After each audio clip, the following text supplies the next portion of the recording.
Cina tidak saja unggul dalam menguasai pasar global melalui produk-produk manufakturnya.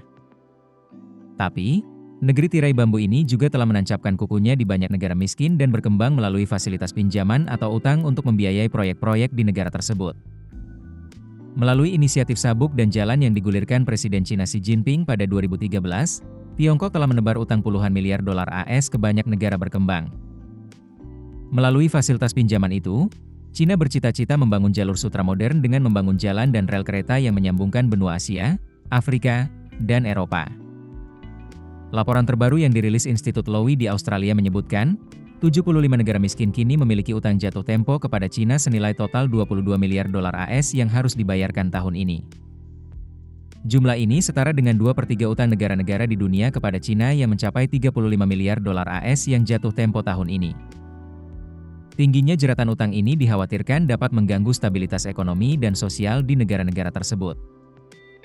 Terbukti, beberapa negara kini menghadapi krisis ekonomi serius akibat beban utang yang besar kepada Cina. Bahkan, beberapa negara harus menyerahkan aset strategis mereka sebagai bentuk pembayaran utang kepada Cina.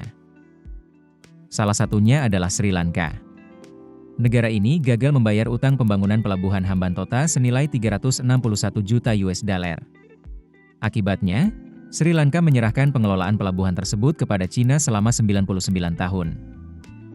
Total utang Sri Lanka kepada Cina mencapai sekitar 8 miliar US dollar, hampir 94% dari produk domestik bruto negara tersebut. Beban utang ini memicu krisis ekonomi dan politik yang mendalam. Selain Sri Lanka, masih banyak negara lain yang juga kesulitan membayar utang ke Cina. Beberapa di antaranya adalah Laos, Pakistan, dan Kenya. Di Laos, proyek kereta api Boten Vientiane yang didanai oleh Cina menyebabkan peningkatan utang yang signifikan.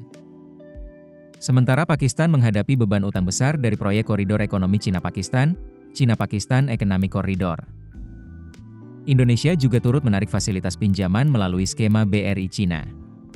Salah satunya untuk membiayai proyek kereta cepat Jakarta-Bandung. Total utang Indonesia ke Cina diperkirakan mencapai 10 miliar US dollar sampai 15 miliar US dollar pada tahun 2023 hingga 2024. Jumlah ini mencakup sekitar 4% hingga 6% dari total utang luar negeri Indonesia, yang mencapai sekitar 400 miliar US dollar pada tahun 2024.